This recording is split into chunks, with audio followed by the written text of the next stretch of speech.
Okay, so get this. We're diving deep today. And you know how the saying goes, truth is stranger than fiction, right? Mhm. Yeah, well, buckle up because this one's a doozy. We're talking about a story from CNN, just came out today, actually, Oh, wow. September 19th, 2024.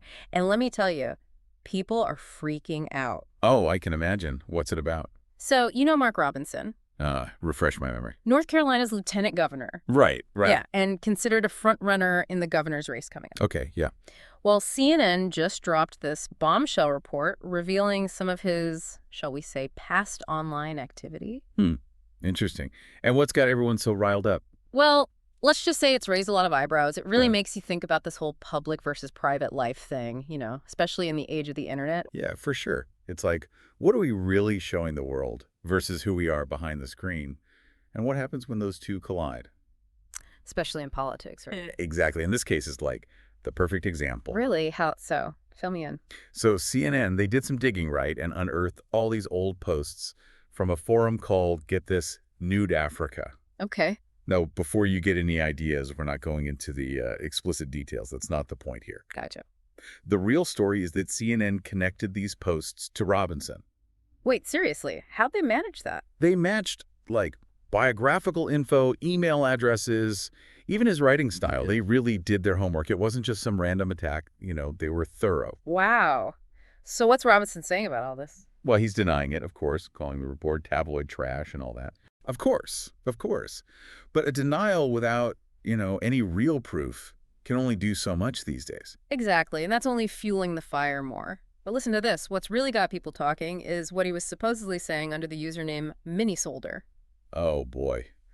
What kind of stuff are we talking about here? We're talking comments, man. Comments that range from, like, seriously offensive to just plain disturbing. Stuff that totally clashes with, the whole image he's built for himself. You're really keeping me in suspense. Can you give me an example? Okay, so in one post, he calls himself a, get this, black Nazi eye. Whoa, hold on.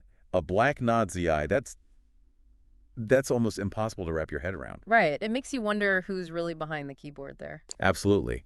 And it's not just about politicians, right? It's a reminder that in the age of the internet, nothing really goes away.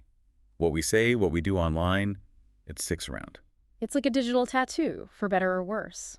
And yeah, this case might be about a politician, but it's a reminder for all of us. We're all leaving these digital footprints, and they can have real consequences. And that's what's so unsettling about this whole thing. It's like back in the day, the stuff might have stayed buried in the depths of the internet. Right, buried in some forgotten forum, never to see the light of day. Exactly.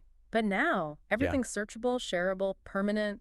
The internet never forgets. It's like that saying, what happens in Vegas? Stays on Facebook. Exactly. And it's not just those embarrassing party photos anymore. Oh, no, not even close. Think about it. This digital memory could impact elections, careers, relationships. It's scary to think about.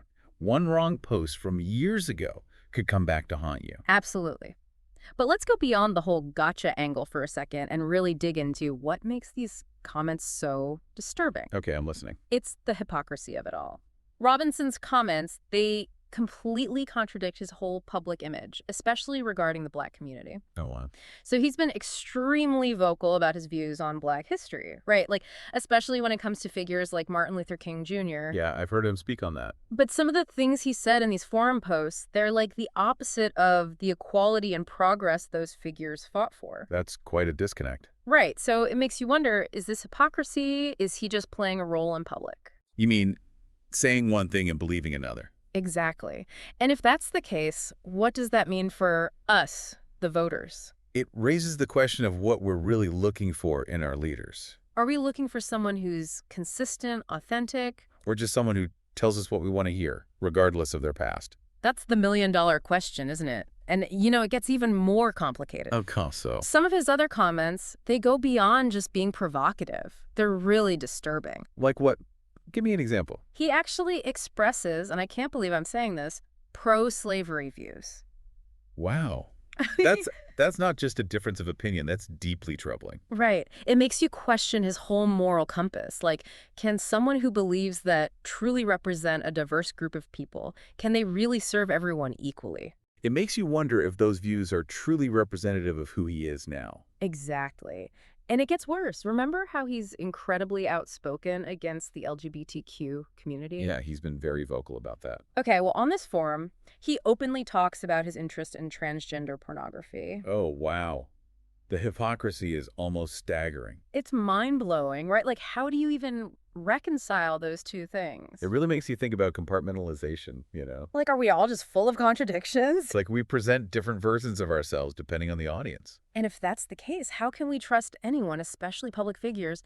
This whole situation, it really makes you think about accountability in the digital age? It's a whole new ball game, isn't it? It really is. Like, how much should we hold a politician's past against them, especially stuff they did online? Right, because it's not always a reflection of who they are today. Exactly. People change, they grow, they learn from their mistakes. But then again, these weren't just like off-the-cuff remarks. Some of these comments, they cut pretty deep. They make you question his judgment, his character even. Exactly. And it raises the question, where do we draw the line? Between youthful indiscretions and deeply held beliefs. Yes. And how do we, as voters, navigate that gray area? It's not easy, that's for sure. And this isn't just about Robinson either. It's a much bigger conversation about the internet, about politics, and about our own responsibility as citizens. 100%. And you know what I find interesting? It's a The role of journalism in all of this. I mean, CNN really dug deep to uncover this information. They did their due diligence, that's for sure. They did. And it makes you think about media accountability, too. Are they just trying to stir up drama? Or are they holding public figures accountable? That's a fine line, isn't it? There really is. But one thing's for sure. The internet has changed the game completely. It's like this giant public record, and we're all vulnerable. Politicians, celebrities, everyday people, we're all leaving digital footprints everywhere we go. And those footprints, they can last a lifetime. This whole thing, it should be a wake-up call? Absolutely. Think before you post. Be mindful of your digital footprint. Because you never know what might come back to haunt you. But it's also a call to action, I think. How so? We need to be having these tough conversations about privacy, about accountability, about the role of technology in our lives. We can't just bury our heads in the sand and pretend the internet doesn't exist. Agreed. It's here to stay, and we need to figure out how to navigate it responsibly, both individually and as a society. Exactly. So, as you go about your day, think about this. What does Robinson's story mean for you? How do you reconcile your online and offline selves?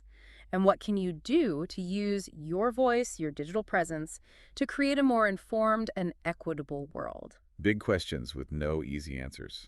That's right. That's all the time we have for today's deep dive, but we'll leave you with those questions to ponder. Until next time, stay curious and remember, there's always more than meets the headline.